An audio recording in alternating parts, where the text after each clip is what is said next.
Bienvenida Mabel. Mabel es de la casa, es profesora de la Universidad de Lima, pero además tiene un rol en la presidencia del Consejo de Ministros. ¿Me corriges cuál es la función exacta que tienes en la presidencia del Consejo de Ministros, Mabel, para no Soy equivocarme? coordinadora de comunicación digital. Coordinadora de comunicación digital. Entonces, Mabel, un poco con un pie en la academia, un pie en el sector público, va a contarnos su experiencia personal, esto es un caso, su experiencia personal sobre la comunicación del gobierno y las redes sociales. Luego tendremos, como siempre, una conversación al respecto. Mabel. Gracias, Eloy. Bueno, quiero compartir pantalla para comentarles un poco sobre el caso del que quiero contarles hoy. El caso es de dos campañas, la campaña Bono 600 y la campaña Dile no a las 13, que por una cuestión de coyuntura, ¿no? de lo que ha ocurrido y todos sabemos con este tema tan sensible de las vacunaciones, ha tenido un impacto que no era el que esperábamos desde el gobierno, ¿no? Para esto, quiero hacer brevemente una introducción sobre las estrategias de comunicación digital que se trabajan desde el gobierno, cómo las campañas digitales durante la pandemia han tenido este impacto tan duro por la coyuntura, y brevemente también hablaré un poco de las fake news, ¿no? Como ya lo ha dicho, por ejemplo, Estela y John, la estrategia de comunicación del gobierno tiene todo un diseño, una estructura, se trabaja articuladamente, ¿no? Yo aquí brevemente quiero explicar cuáles son estos puntos, ¿no? Con los que trabajamos para el diseño de campañas, ¿no? Sobre todo enfocadas en campañas digitales, ¿no? Hay objetivos que se van a cumplir, tenemos que definir las audiencias, ¿no? Saber cuáles van a ser estos mensajes, tiene que ser digamos, una estrategia multiplataforma, siempre tiene que haber un plan de crisis, ver comités de crisis y vocerías, hay alianzas estratégicas con influyentes, ¿no? Se hace un mapeo de todos los actores sociales que están relacionados con la campaña, hay una estrategia de contenidos diferenciada, ¿no? Ya lo dijo, escuché en algún momento Manuel Santillán decía cómo se tiene que hacer digamos, la comunicación. Él preguntaba si hay una estrategia diferenciada, ¿no? De acuerdo a la naturaleza de las redes sociales, sí la hay, ¿no? También hay una difusión estratégica multicanal, porque las redes sociales, los diversos canales tienen diferentes características, ¿no? Y para esto brevemente les cuento que nosotros nos fijamos mucho en todas las audiencias que hay y cómo estas audiencias tienen diversas formas de consumir la información, desde los análogos hasta los nativos digitales, ¿no? Si digamos, los primeros tienen características de ser más reflexivos y lentos y consumen, por ejemplo, la tele, ¿no? Hasta los nativos digitales que, por ejemplo, ellos son multitasking, ¿no? Y tienen una capacidad increíble para estar consumiendo información desde diversas plataformas, ¿no? Esto nos lleva a que veamos que en el Perú actualmente tenemos un panorama en el que existen más dispositivos móviles que peruanos, ¿no? Y que hay 27 millones de personas que son muy activas en redes sociales. Teniendo todos estos insights, les presento esta fotografía en la que vemos. Esta información es la compilación del 2019, la actualizamos en enero del 2020, y aquí preguntamos cómo los peruanos consumen la información, ¿no? En primer lugar está la televisión, ¿no? Seguida de la radio, y muy cerquita, ¿no? Solo con un punto de diferencia, las redes sociales, luego están los diarios y la conexión a página web. En las redes sociales tenemos en primer lugar Facebook, WhatsApp, pero esta fotografía, ¿cómo se mueve con la pandemia, ¿no? ¿Cómo cambia esta nueva normalidad? Aquí vemos que increíblemente, y por las razones que sabemos, ¿no? Las redes sociales suben 13 puntos y se colocan a 10 puntos de la televisión, ¿no? Superando la radio, ¿no? Y es increíble cómo el 60% de las personas, de los peruanos, consumen, ¿no?, la información a través de las redes sociales. Esto es súper importante y nosotros lo tenemos como un insight cada vez que hacemos un diseño de una estrategia de comunicación digital. Y aquí les muestro también ante otra pregunta que nosotros hicimos en los sondeos que hacemos en PCM, ¿qué medios, ¿no?, utilizan los peruanos para ver información relacionada a la pandemia específicamente, ¿no? Y vemos que más o menos las fichas se mantienen, pero lo que tiene que ver con páginas web oficiales del gobierno y los portales de redes sociales oficiales del gobierno están rezagados, ¿no? Entonces las personas se siguen informando por los canales medianamente tradicionales, ¿no?, como la slide anterior, pero todo lo que es páginas web y redes sociales oficiales del gobierno están, ¿no?, están rezagados. ¿Con esto qué quiero decir? ¿No? Que es súper importante para nosotros todos esos insights, porque queremos trabajar campañas eficientes, campañas que lleguen con mensajes claros, ¿no?, que sean útiles. Y aquí les presento el caso del que les hablé al principio, que es la campaña Bono 600, ¿no?, y la campaña Si nos cuidamos ganamos, dile no a las 13. Con todo esto que les he contado, con todos los insights que tenemos, sabiendo que tenemos que trabajar pues, en diversas plataformas, siguiendo las naturalezas de las redes sociales, teniendo en cuenta las audiencias, diferenciando los mensajes, trabajamos, ¿no?, la estrategia de contenidos para la campaña de Bono 600, teniendo en caso que queremos acabar con estos, digamos, sesgos que se han heredado, ¿no?, que la gente piensa que bono es igual a ir al banco, que cualquier duda que tienen prefieren resolverla con familiares, con personas, de lo entorno directo, ¿no? O definitivamente seguir yendo al banco, ¿no? Y por eso existe un fuerte desorden, ¿no?, las colas y todo eso que vemos, ¿no? Esto es lo que nosotros se trabajó en la parte comunicacional, los objetivos que teníamos para las piezas de redes sociales, ¿no? Por ejemplo, acá estoy mostrando una de las piezas donde les decimos que a partir del 15, ¿no?, del lunes 15, ya podían saber si ellos eran beneficiarios del bono, a dónde tenía que entrar, cuál era la página web, ¿no?, y quiénes eran este primer grupo, ¿no? También les damos el teléfono para que consulten. También hay un video que se lanzó, ¿no?, porque explicamos que el primer grupo está relacionado con los programas sociales Juntos Contigo y Pensión 65, ¿no? ¿Sabías que ya inicia el pago del bono 600 en las zonas con nivel de alerta extrema? Conoce si tu hogar es beneficiario ingresando a bono600.gov.pe o llamando al 101. Los pagos se harán por grupos y los primeros en recibirlos serán hogares con usuarios de programas sociales desde el 17 de febrero. Los demás hogares beneficiarios podrán saber cómo y cuándo cobrar a partir del 26 de febrero. Ya sabes, no vayas al banco, o mejor que te lo diga Melcochita. ¡No vayan! ¡No lleves el bicho a casa! Gobierno del Perú. También hicimos, junto al Banco de la Nación, el trabajo para que se pueda hacer un Facebook Live, ¿no?, y se puedan resolver todas las dudas que las personas tenían, ¿no?, acerca del cobro del bono, ¿no? Y esto es importante porque lo que logramos es que las personas en ese momento puedan conectarse a través de Facebook, que como hemos visto en los slides anteriores, es la plataforma por donde más se conectan los peruanos y peruanas para buscar información relevante e información sobre el tema de la pandemia, ¿no? Ahora veamos el caso de la campaña Dile No a las 13.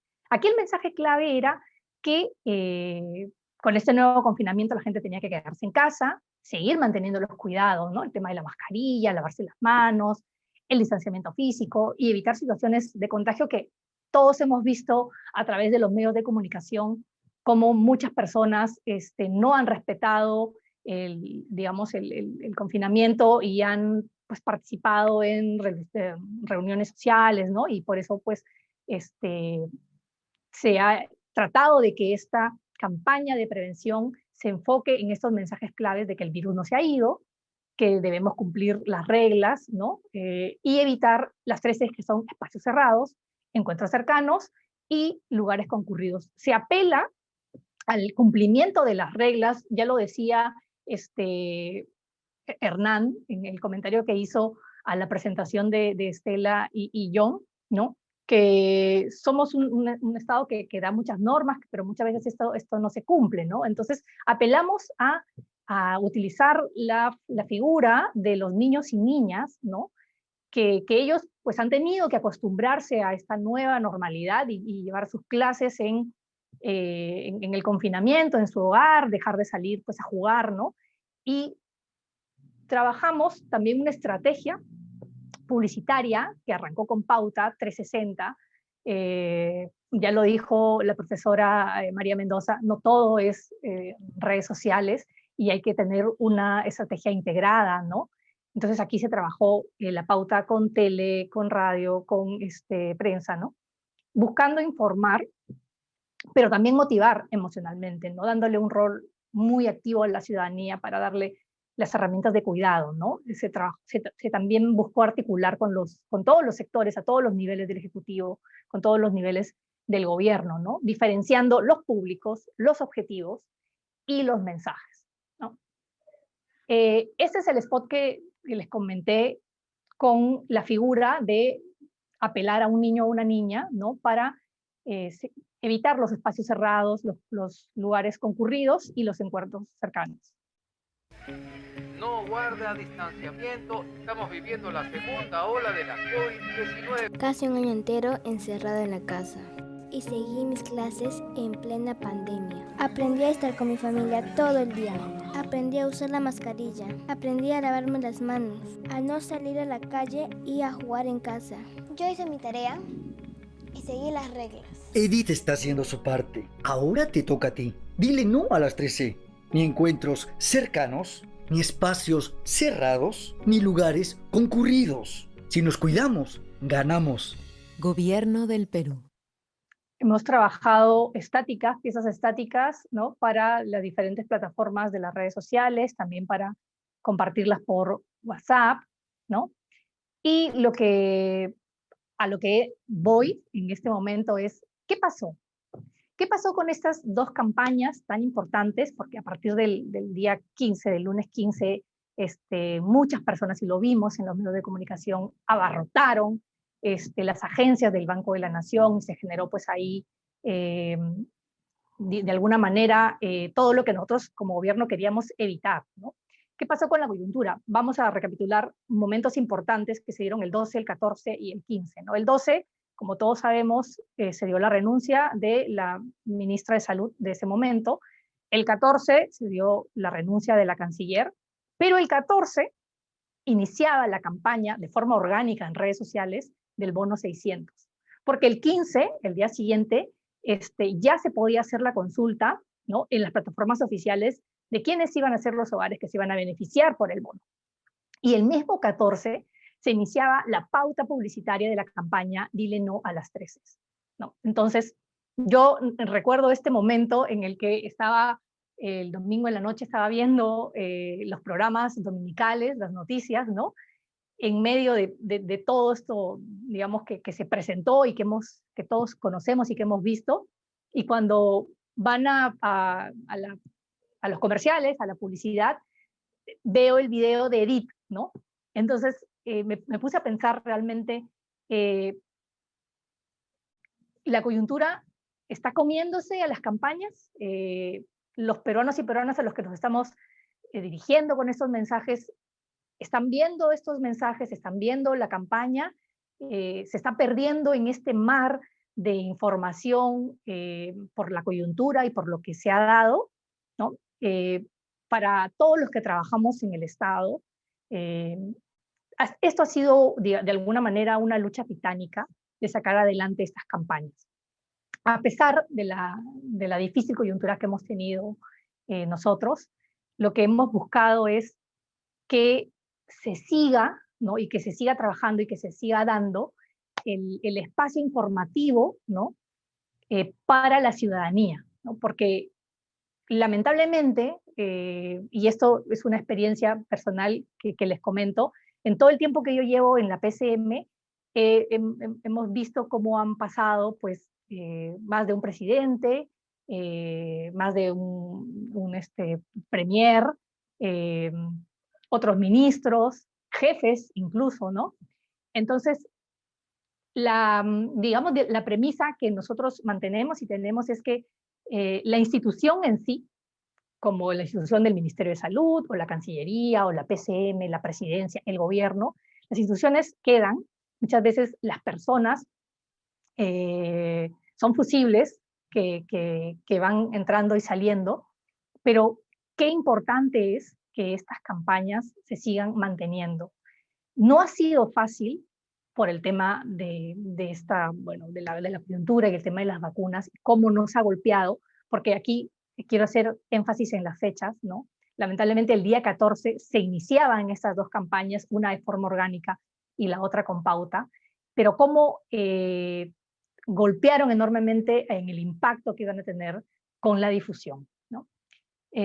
Aquí quiero agregar algunas publicaciones que están referidas al marco de la pandemia y a las vacunas, que las mencionaron por ahí en el panel anterior, ¿no? Por ejemplo, acá hicimos nosotros información en lenguas originarias, ¿no? Quechua, Chipibo-Conibo, Xaninca, Wajún, ¿no? Porque es importante también que esas imágenes se viralicen a través de WhatsApp, ¿no? Porque en las zonas no urbanas, en las zonas rurales, sí llega WhatsApp, por lo que hemos visto en los cuadros que les he mostrado sobre cómo se informan los peruanos, así que buscamos que esto no solamente se publique en redes sociales, sino también que se viralice por WhatsApp. Compartimos información que se trabajó de la mano con MINSA, todo esto es articulado con el Ministerio de Salud, ¿no? Sobre las fases de la vacunación, a quienes se van a vacunar en la primera fase, en la segunda fase y en la tercera fase. Y también la llegada de las vacunas, ¿no? Con qué empresas se tienen de alguna manera medio apalancado ya las dosis que van a llegar y más o menos las fechas, ¿no? Que esto sabemos que por ahí quizás algo se puede mover, pero sí es importante darle esta claridad a la ciudadanía para que sepa, ¿no?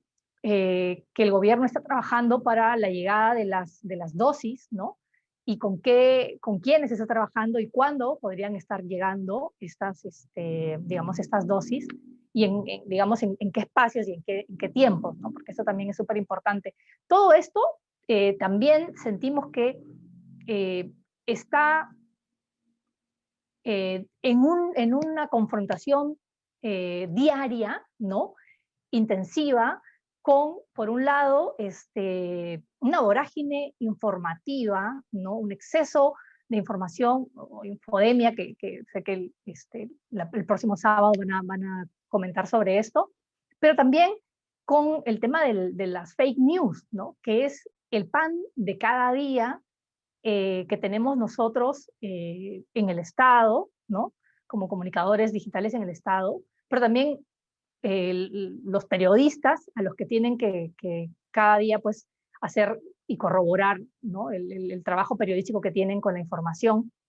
Y es algo que se ha visto de alguna manera amplificado dentro de este escenario de la pandemia, ¿no? Acá hay otra información sobre cómo la vacuna ha ido llegando a los departamentos en el Perú, los primeros lotes, cómo se han ido distribuyendo, en qué días y a qué regiones ha llegado, a qué divisas y toda esa información del mapa que también es útil para darle claridad sobre la entrega de las vacunas, ¿no? Y aquí les muestro, de acuerdo a la coyuntura, lo rojo es negativo, lo azul es neutral y lo verde es positivo, ¿no? ¿Qué ocurrió entre el 13 y el 14 con los comentarios de usuarios, desde usuarios con influencia media a influencia alta y medios de comunicación sobre, por ejemplo, la renuncia de la ministra de Salud en ese momento, ¿no? Y tenemos comentarios desde pues muy álgidos, ¿no? Comentarios más informativos, ¿no? Y comentarios pues que digamos, están muy polarizados, ¿no? Y también aquí les muestro comentarios de un social listening que hicimos sobre digamos, la información que brindó el presidente domingo 14, ¿no? Justo el día que, como les comenté, se lanzaba orgánicamente la campaña del bono y con pauta la campaña de Dile No a las 3 ¿no? Entonces, había todo una vorágine informativa por los hechos ¿no? Por los hechos políticos que estaban ocurriendo en ese momento, pero también nosotros estábamos con las campañas que salían en ese momento y nos quedamos con esta sensación de que hay muchos aprendizajes que tenemos, que hay cosas que tenemos que mejorar también, pero lamentablemente, ¿no? El tema de la coyuntura nos golpeó, ¿no? Debo reconocer que nos golpeó mucho, ¿no? Aquí quiero entrar a la parte de las fake news y lo que les comentaba hace un momento sobre cómo esto es el pan de cada día en las instituciones del Estado, y también yo entiendo que con ustedes que son periodistas, ¿no? En el marco de la pandemia y del COVID, las noticias falsas han proliferado. Pero aquí quiero mostrarles, ¿no?, que digamos que el Perú es uno de los países que tiene una tasa más alta, ¿no? Porque no hay una preocupación por los hechos, no nos fijamos tanto en los hechos, sino en lo que queremos creer, ¿no? Entonces, lamentablemente, nosotros destacamos de forma negativa en este ranking, ¿no? Nosotros no nos preocupamos tanto por los hechos, según esta encuesta, ¿no? Y esto es un indicador de por qué las fake news tienen una amplificación tan alta, ¿no?, en nuestra sociedad, ¿no? Otra es que las fake news, como saben, apelan a la emotividad, ¿no? Son noticias que apelan a la emoción de las personas y por eso tienen una acogida tan relevante. Además que tienen un formato, ¿no?, que se presenta como información verdadera, como casos reales, o como información confidencial que se lanza, ¿no? Ustedes han visto cuando hay las conferencias los miércoles después de consejo, que siempre por WhatsApp circula la información de ya está decidido, nuevamente nos envían a cuarentena, estos son los horarios en los que no se podrá salir, estas son las regiones, ¿no? Ustedes deben haberlo visto porque son cadenas que circulan por WhatsApp. Entonces, este es el formato con el que se presenta la fake news. Pero son muy fáciles de identificar si nosotros nos tomamos un tiempo antes de compartirlas, ¿no? Porque son noticias falsas que no resisten al menor análisis cuando hacemos una validación de información, ¿no? Siempre hay que tener en cuenta que son noticias que buscan provocar una emoción, buscan apelar a la emotividad, pero también son alarmistas, ¿no? Y son informaciones que a veces responden a rumores o temores generalizados que se dan dentro del contexto de la pandemia, ¿no? Como ya lo dije, se viralizan fácilmente porque tienen formatos muy fáciles de ser enviados y compartidos por las redes sociales, sobre todo por WhatsApp, ¿no? Entonces, recordemos el cuadro que presenté al inicio, ¿no? WhatsApp es la segunda red social por la cual los peruanos y peruanas buscan información y se comunican. Entonces, es por eso que hay todas estas cadenas de desinformación dadas en esas plataformas. Pero como les decía, este tipo de formatos y de noticias no resisten al análisis cuando nosotros las sometemos a un fact-checking, ¿no? Porque lo que se tiene que hacer y el trabajo que nosotros tenemos cada vez que nos llega una noticia y tenemos el labor, ¿no?, el trabajo de desmentirla en nuestros canales oficiales, ¿no?, es que tenemos que siempre buscar el origen de esa información, comparándola, ¿no?, si ha sido publicada en otros medios, ¿no?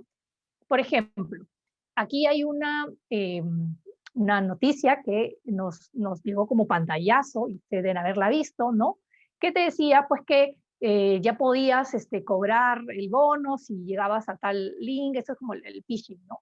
Es una práctica muy, muy conocida, digamos que muy usada, muy utilizada, y lo que buscamos es decir y recordarles a las personas que lo que tienen que hacer es que visiten la web oficial de Bono 600 o se comuniquen a la línea 101, ¿no?, que siempre vayan a las fuentes oficiales.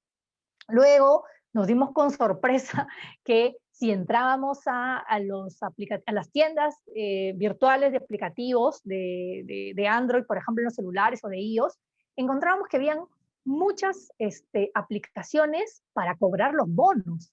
O sea, es increíble que esto se dé, ¿no? O sea, digamos que estas personas inescrupulosas que buscan robar la información y el dinero a las personas beneficiadas del bono, trabajan aplicativos que lo que buscan es quitar los datos, robar los datos, ¿no? Vulnerar la identidad de las personas y hacerse con el dinero de ellos, ¿no? Entonces también buscamos, cuando encontramos esta información, publicarla en las redes sociales y coger el estático de esta imagen y entre nuestros grupos buscar masificarla y amplificarla por WhatsApp, ¿no?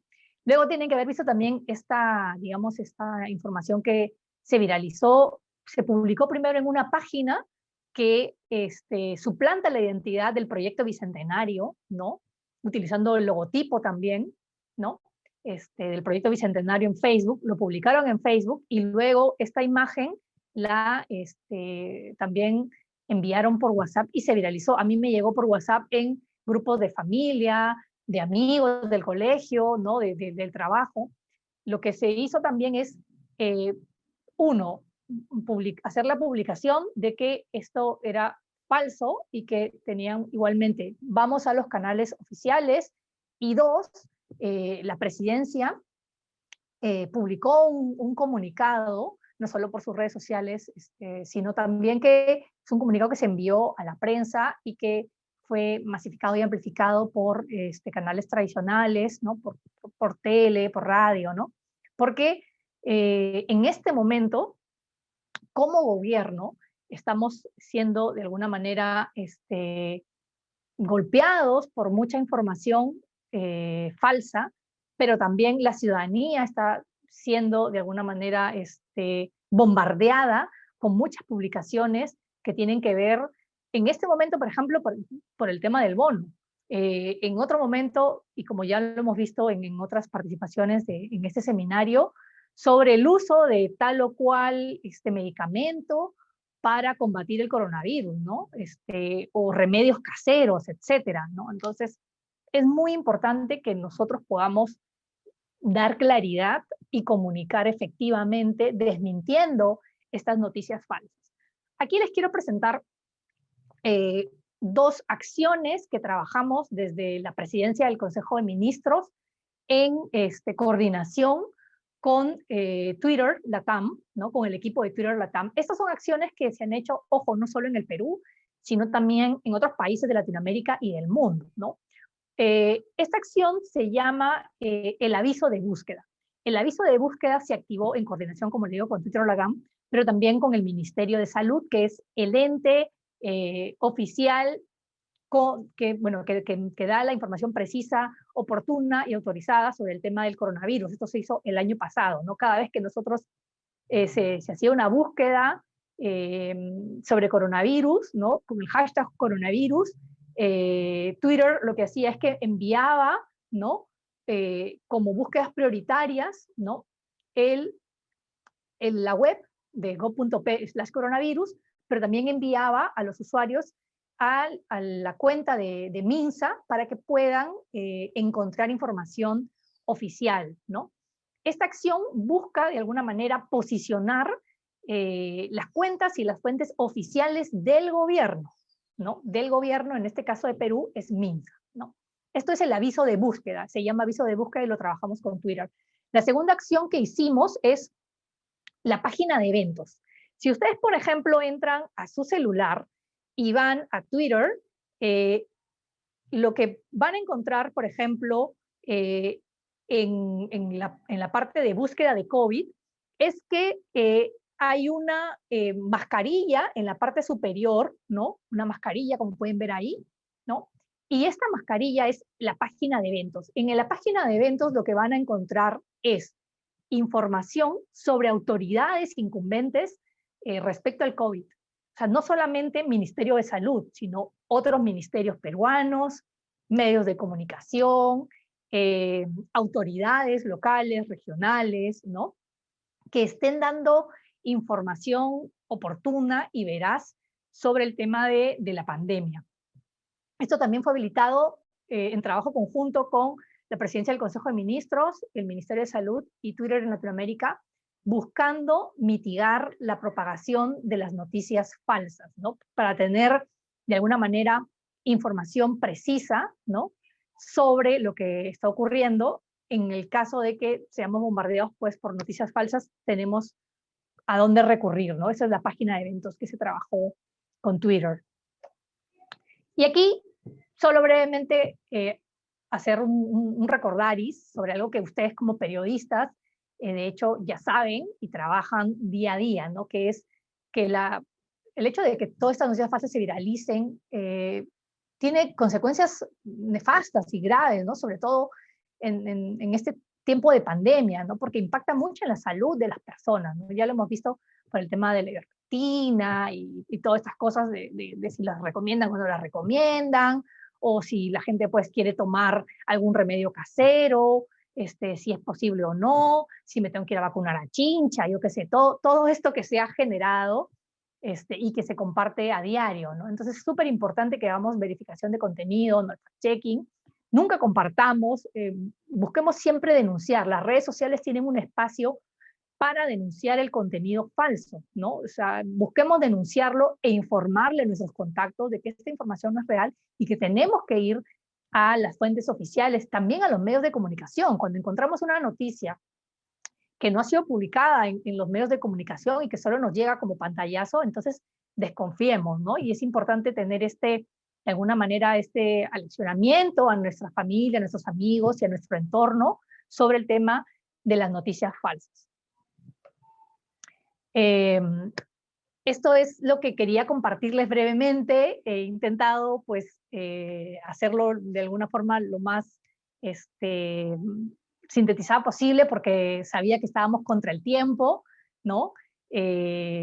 Estoy abierta a cualquier comentario, pregunta que me quieran hacer. Les dejo aquí mi usuario para, si tienen alguna pregunta que no va a ser, de repente no puede ser respondida en este espacio por cuestiones de tiempo. Elohim, yo te doy la posta para cualquier otro comentario que quieran hacer. Gracias. Mabel, una idea que me queda en el aire ahorita que has puesto tu cuenta en Twitter, es que en primer lugar tú recomendarías que todo periodista tenga una cuenta en Twitter. ¿Sería algo adecuado? Es muy recomendable. De hecho, la naturaleza de Twitter es periodística informativa. Los principales estudios, ¿no?, de Twitter nos dicen que la orientación del usuario de Twitter tiene un perfil periodístico. Entonces, ahí es donde, por ejemplo, se generan las tendencias, donde se da el minuto a minuto de una información y donde muchas veces los periodistas se alimentan para sacar sus noticias de último minuto, ¿no? Sus breaking news, ¿no? Hasta titulares se sacan de las noticias de Twitter, de los tweets de los políticos, de los ministros, de los presidentes. Eso es algo que, por ejemplo, a mí me toca día a día monitorear cuando hay un ministro, el presidente lanza un tweet y vemos que a los minutos ya hay, por ejemplo, en los principales canales noticiosos, hay un breaking news sobre lo que se dice y el pantallazo del tweet, ¿no?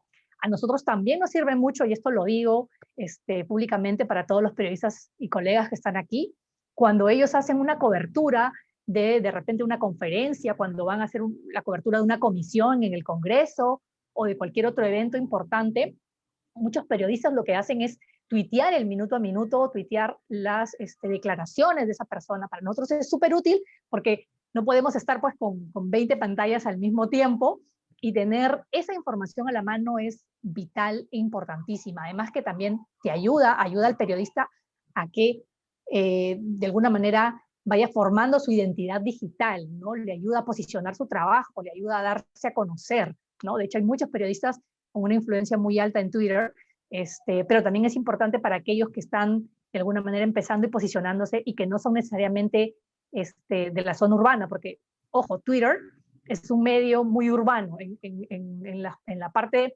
digamos, del interior del país se usa mucho Facebook, ¿no?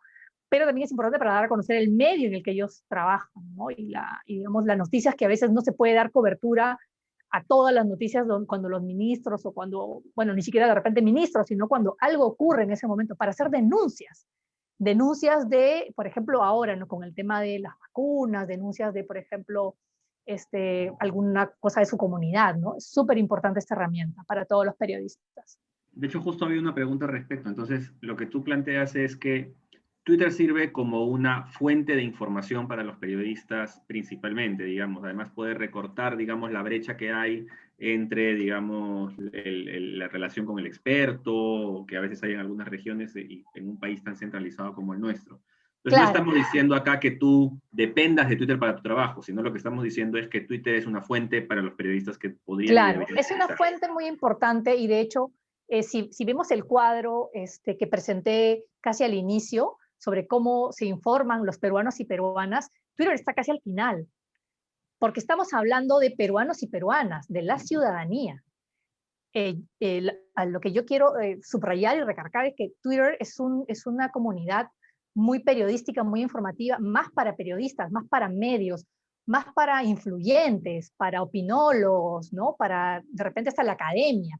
Pero es un canal que amplifica la información, la amplifica a otros medios, ¿no? Hay también una información transversal. Y con esto pongo aquí un ejemplo chiquito, cortito, ¿no?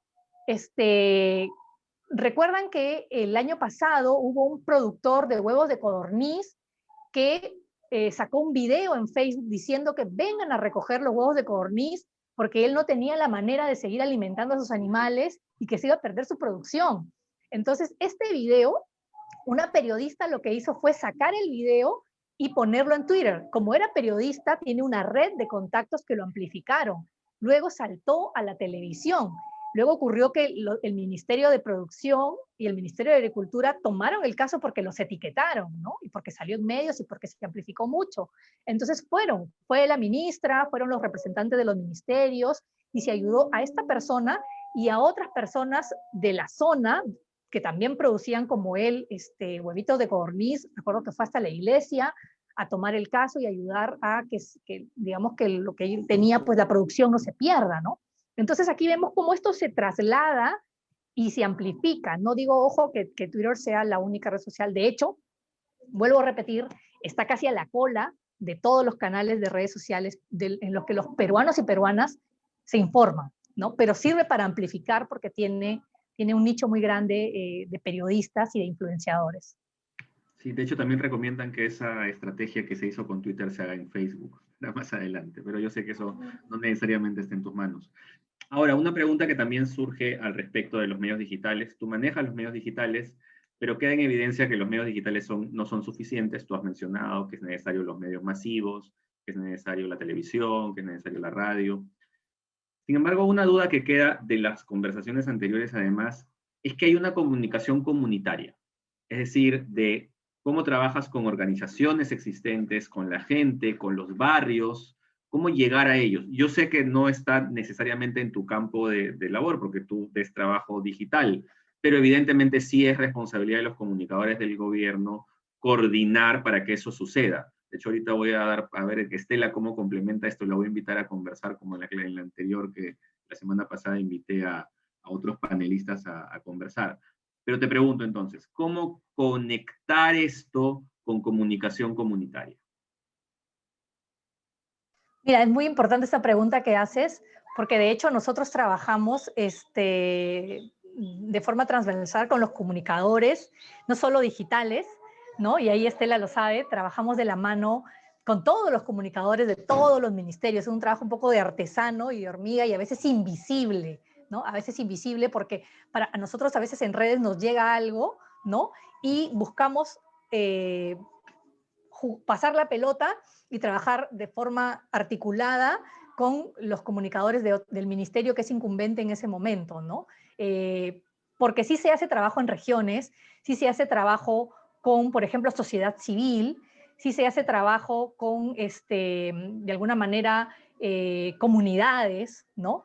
Y se busca que esto amplifique y vaya más allá de las redes sociales, porque hay información donde las redes sociales no llega y tiene que ser de alguna manera amplificada por, ya lo decían la profesora Mendoza, lo decía, ¿no? Lo del perifoneo, ¿no? Lo de los altavoces en los mercados. Es que es súper importante que se pueda trabajar de alguna manera con una comunicación 360. Y hay muchas cosas que llegan a nosotros, te lo digo porque esto es del día a día, que no son digital, pero no les puedes decir que no. No puedes decir, oye, mira, esto no, llama a Estela Rueder, que ella lo solucione, ¿no? Pero lo que hacemos es que tomamos el caso y buscamos quién es esa persona en esa región, en ese municipio, en esa zona alejada, que pueda dar solución a esto. Y lo mismo Estela, ¿no? A veces ella nos dice, mira, nos ha llegado esto, ¿cómo podemos trabajarlo? ¿No? Desde la parte más estratégica hasta la parte más operativa, se busca articular. Y es una cosa sin descanso. Yo soy testigo de cómo la gente de MINSA se ha fajado y sigue trabajando hasta el momento día a día. Y como lo decía, es un trabajo muchas veces invisible, ¿no? Que a veces no se ve. Y lo que se ve, como este seminario es súper importante por lo de percepciones y realidades, ¿no? Las percepciones son algo, pero la realidad a veces es otra. La percepción de que a veces el Estado no comunica bien, que hay un desorden, que hay muchos errores, ¿no? Y sí, yo me llevo todo eso como lección para una oportunidad de mejora, pero sí también es importante que se dé a conocer este trabajito de hormiga que se da silenciosamente y a veces invisible, ¿no? Y que se articula entre todos los sectores y entre todos los ministerios. Estela, te he invitado te he invitado también por otra pregunta, pero que va a ir al final, sobre la pregunta sobre los periodistas y la vacunación, pero eso va en un ratito. Lo que quiero es que tú nos des ahora la respuesta a la misma pregunta, ¿no? ¿Cómo se hilvana esto de la comunicación digital que maneja Mabel, la comunicación en medios masivos, los voceros, y en realidad cómo pues coordinan en el día a día PCM, MINSA? ¿Cómo es ese día a día? Y además con autocrítica, porque me imagino que somos humanos y en una emergencia, pues, y con tanta información debe haber también errores, ¿no? Ya. Y yo creo que en primer lugar señalar que hace 10 años, en esta década, digamos, se ha incentivado muchísimo la presencia del comunicador digital en el Estado. Mabel es testigo, digamos que si hablamos desde el 2010 en adelante, ¿no? Ha ido poco a poco creciendo y ocupando un lugar que antes no tenía. Incluso en la estructura de las oficinas de comunicación de los ministerios no aparecía nada que dijera comunicador o comunicación digital. Recién ahora se están haciendo modificaciones a lo que le llaman el ROF, el MOF, para incorporar al comunicador digital. Es un proceso que no termina. Yo diría que de 1 a 100 estamos en 20. Tal vez Mabel tenga mejores cifras que yo. Y eso ha hecho de que esta convergencia entre lo ATL, BTL, es decir, esta comunicación que se hace con medios masivos, con la comunicación directa, con las radios comunitarias, con las organizaciones de base, haya empezado a dialogar con lo digital.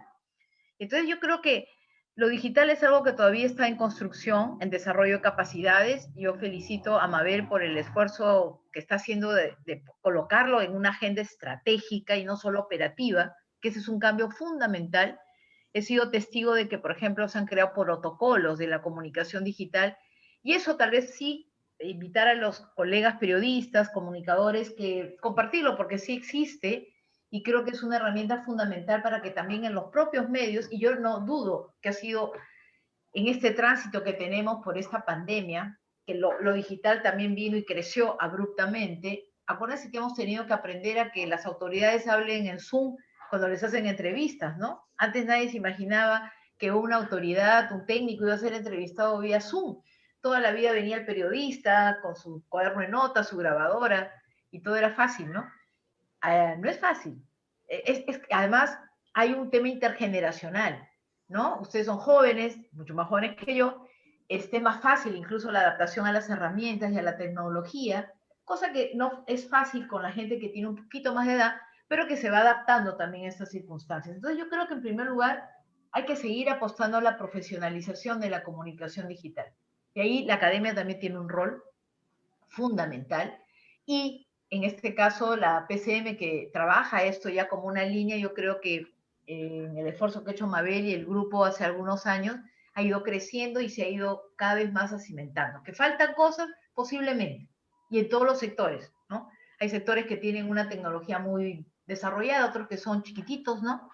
Mabel lo ha podido comprobar cuando tiene que hacer campañas a nivel orgánico, no todas responden igual, pero es que esta tecnología es muy desigual. ¿No? Esta oferta tecnológica es igual. Y en segundo lugar, esa es parte de la política pública. La comunicación en el Estado tiene que ser una política pública, donde lo digital, el trabajo con los medios, la educación, el desarrollo de capacidades, la investigación, sean parte de la política pública. Si no, y yo escucho mucho a los periodistas con preocupación decir, sí, pues, ¿quién es el vocero? ¿A quién consultamos?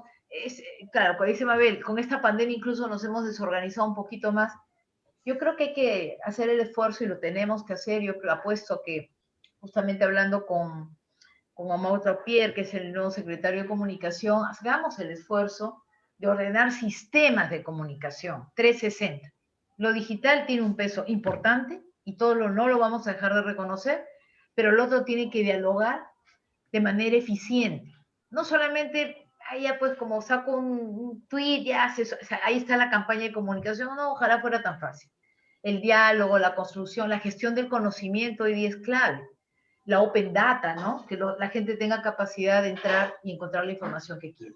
Debo cortarte ahí, Estela. Mabel, una pregunta un poco más espinosa, ya, que además apareció por ahí, y es,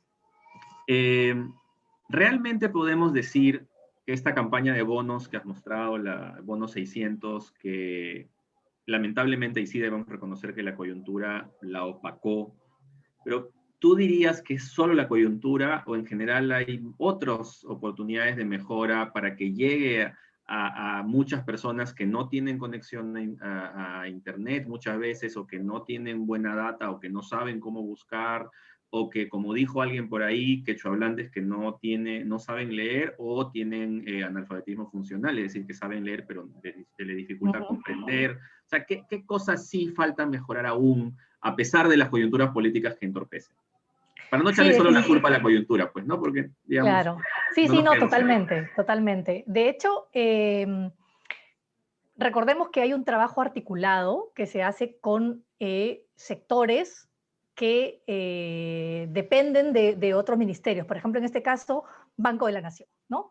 Banco de la Nación, que trabaja con MEF y MEF con nosotros, ¿no? Entonces hay información que ellos nos dan, también MIDIS con sus padrones de los programas sociales, ¿no? Y cada uno de ellos tiene un insight, ¿no? Viene con un insight sobre cómo debemos comunicar a los programas sociales. Y aquí cómo debemos comunicar a las personas que están bancarizadas y no están bancarizadas, ¿no?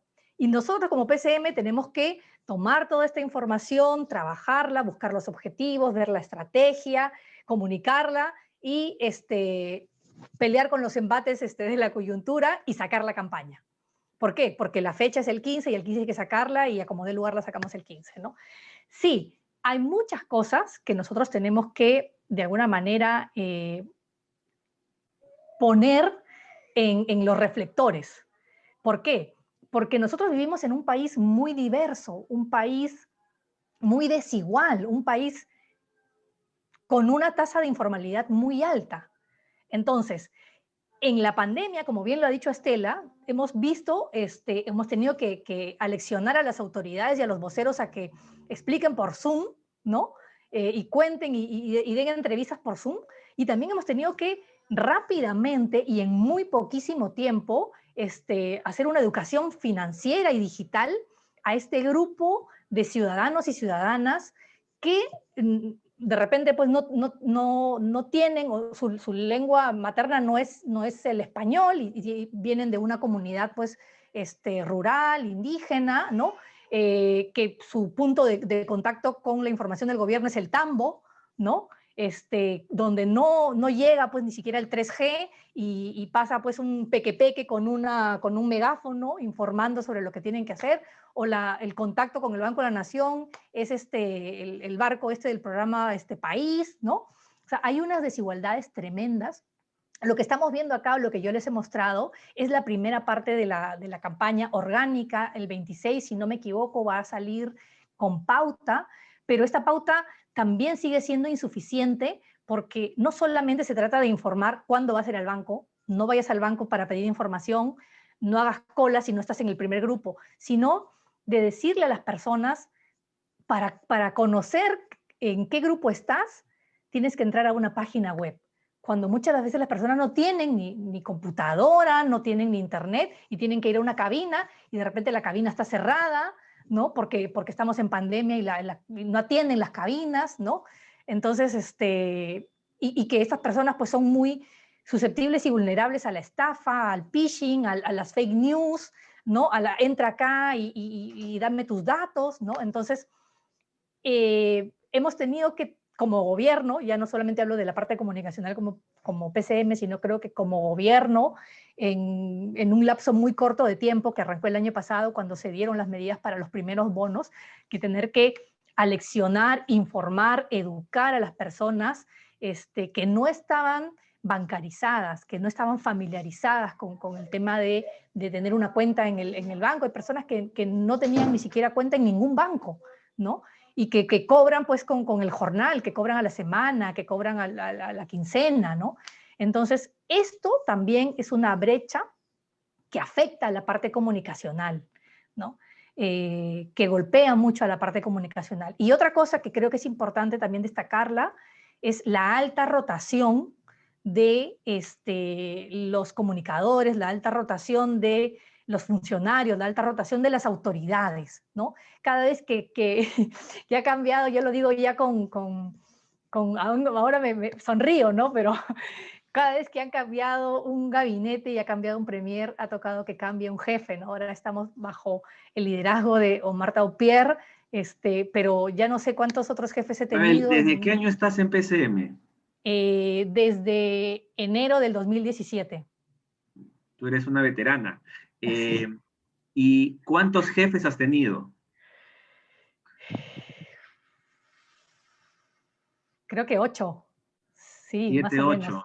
Sí. Claro, ese es un gran problema, ¿no? Sí. Porque, digamos, y además que uno llega, digamos, creyendo que el anterior lo hizo todo mal, entonces, y entonces empiezan desde cero. También hay algo que quiero destacar aquí, que parece mentira y que no se ve, y es que sacar una campaña tiene muchas aristas. Estela lo sabe mejor que yo, que lleva muchísimos más años trabajando en campañas comunicacionales.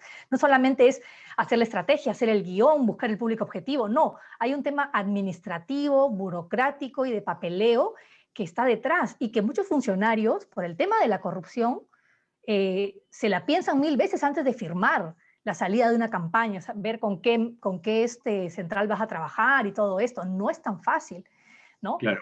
No es tan fácil porque hay que cuidar todo esto, porque al final, firmaste con tal central, corrupto, ¿no? Trabajaste con tal empresa, con tal productora, ¿por qué será? ¿Será tu amigo? No sé qué. Entonces, hay muchas cosas que a veces son invisibles, pero que nosotros tenemos que seguir para adelante y seguir trabajando, porque las instituciones son las que quedan, las personas nos vamos, ¿no? Pero todo es por el hecho de la ciudadanía, ¿no? Otra pregunta para ti que además luego le paso la posta a Estela en ese sentido, y es, hay 2 preguntas que me han parecido sobre el tema, y es, ¿cómo relacionarse mejor con las regiones, con los gobiernos regionales? Además, entendiendo pues que los gobiernos regionales son autónomos, las municipalidades son autónomas, pero a la vez, digamos, esto es desiderativo, ¿no? ¿Cómo debería ser más que cómo es? Todos sabemos que no está funcionando como quisiera. ¿Cómo debería ser esa relación con los gobiernos regionales? Tal vez los periodistas puedan, además, fiscalizar que se alineen más, ¿no? Entonces, ¿cómo te imaginas tú el ideal de coordinación con los gobiernos regionales y los gobiernos locales en cuanto a los mensajes que tú estás a cargo de difundir? Debería ser un trabajo primero articulado, un trabajo en el que la información llegue a todas las regiones y ellos a su vez trabajen esta campaña, estos mensajes de la manera más efectiva para su público, ¿no? Porque hay regiones desiguales en las que va a funcionar mejor pues el megáfono en la puerta del mercado, el perifoneo con el auto por las principales calles de la ciudad, el puerta a puerta con digamos, con volantes, ¿no? El tambo, pero a veces no funciona, no es una relación tan transversal, tan equitativa con los gobiernos regionales, porque pues a veces ellos también tienen una agenda propia, a veces también con matices políticos, ¿no? Porque son autónomos, porque muchas veces tienen una opinión diferente políticamente hablando del gobierno central, lo cual no debería afectar, porque estamos hablando de políticas comunicacionales en bien de la ciudadanía, ¿no? Y el tema de salud en pandemia es importantísimo. Entonces aquí es una invocación permanente que se hace, ¿no? De dejar los tintes de repente, los tintes políticos de las agendas a un costado cuando se trate de comunicar. Debería ser así, ¿no? Se está trabajando para que sea así. Hay muchos espacios comunicacionales que se trabajan muy bien para dar a conocer las campañas. Uno de esos, por ejemplo, son los GORES, ¿no? que se han implementado y que se vienen desarrollando, y hay muchos otros espacios que trabajan con periodistas incluso de las regiones. Nosotros como PCM hemos hecho el año pasado muchos encuentros virtuales con periodistas de las regiones, periodistas de medios de comunicación, periodistas de municipalidades y de gobiernos regionales, para darles herramientas, ¿no? Comunicacionales en tiempo de pandemia, que básicamente pues, son las plataformas digitales, para también darles fuentes informativas, ¿no? Donde ellos pueden llegar, porque es un trabajo que a veces ellos llaman al ministerio, y el ministerio pues a veces para dar la información se demora, a veces estamos en otra, no es perfecto, ¿no? No es una relación perfecta, pero es una relación que se tiene que construir día a día. De hecho, lo que voy a hacer, y creo que es que un bien público, es que, digamos, toda esta base de datos de periodistas que están aquí, seguramente los podrás invitar tú a las próximas reuniones que tengas con periodistas del Perú, ¿no? Entonces, yo creo que voy a compartir, digamos, estos correos de periodistas, no por un tema, digamos, o mejor dicho, con el objetivo de que todos los que están presentes puedan ser invitados a futuras capacitaciones o reuniones o las notas de prensa que ustedes... Excelente. Estelita, ¿quieres complementar algo sobre este tema del vínculo con regiones? Que me parece, esa idea que dice Mabel, ¿no? O sea, no podemos esperar que quien adapte todo sea el gobierno central. Cada gobierno regional debería adaptar los mensajes a sus respectivas localidades o incluso municipalidades. Yo creo que es parte del reto justamente de la política de la comunicación pública, ¿no? La comunicación pública no es el gobierno central ni el ejecutivo. La política de comunicación pública es todo el país. Tienes gobiernos regionales, tienes municipios, son miles de municipios. Entonces, creo yo de que esa comunicación local obviamente va a ser más directa, más eficaz, más efectiva, si es que justamente trabaja desde sus códigos, sus relatos, su simbología, ¿no? Porque justamente está ahí, y obviamente también eso pasa porque la comunicación, en términos de lo que es la gestión gubernamental de la comunicación, pueda tener todos esos canales, esos espacios que se crean justamente para que todos estemos informados, haya acceso, haya transparencia y no se pierdan los valores éticos que corresponde a una comunicación, sobre todo en la salud, porque estás hablando de la vida, ¿no? La idea acá se trata de salvar vidas. Y en segundo lugar, quiero referirme, si me permite, Soloín, he visto ahí algunas preguntas de qué pasa con los periodistas que hacen cobertura. Mira, para lo que es la vacunación, con el tema de la vacunación, la segunda fase sobre todo está dirigida a los grupos vulnerables, ¿no? Dentro de esa segunda fase van a haber subfases de priorización. Obviamente los adultos mayores, y en otros países se ha visto de que si vacunas a las personas de más de 65 años para adelante, reduces la mortalidad significativamente. Y yo sé, y tiene toda la razón, y creo que es importante dos cosas del trabajo de la exposición que tienen los periodistas frente a este contagio. Hay periodistas que sí se han contagiado, ¿no? Y hay preocupación, y entiendo, de que quieran también vacunarse con todo el derecho para estar protegidos de esa, digamos, situación grave que puede ocasionar al infectarse. Vamos a acentuar todo lo que es los códigos de bioseguridad, vamos a trabajar, y creo que agradezco la pregunta y el pedido de qué manera podemos generar protección, ¿no? También para las actividades que se hagan a nivel presencial, que cada vez son más reducidas. ¿Y por qué razón? Porque el tema es de que tenemos que estar distanciados. Y si ustedes ven a veces algunas conferencias que se pasan por televisión, ahí los periodistas están apiñaditos, ¿no? Cuando no debería hacerse, tenemos que dar el ejemplo, debemos cuidarnos. Y eso implica manejar los conceptos de bioseguridad. Y los periodistas van a ser vacunados, por supuesto. Yo creo que ellos son parte también de un grupo de trabajo. Hay fases que se están cumpliendo, ¿no? Y creo que esta oportunidad que ustedes me dan de aclarar en eso, ¿no? Trabajar mejor esta relación con los medios y los periodistas sobre qué les toca también en ese proceso de vacunación. Creo que sí. Yo agradezco la pregunta, ¿no? Gracias, Estela. Mabel, tal vez 1 minutito, 2 minutitos para que un mensaje final para todos.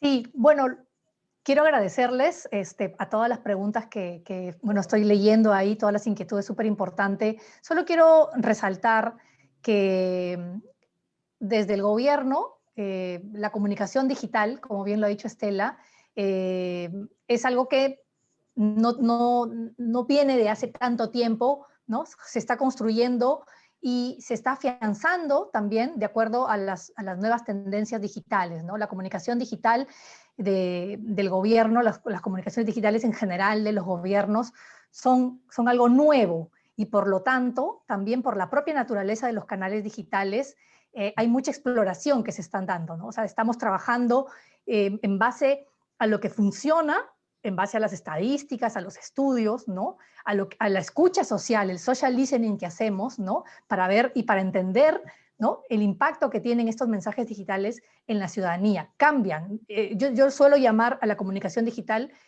una imagen en movimiento, una foto en movimiento, porque es una foto que hoy es algo y mañana es otra cosa, como los cuadros que presenté, ¿no? Antes de la pandemia, después de la tele venía la radio.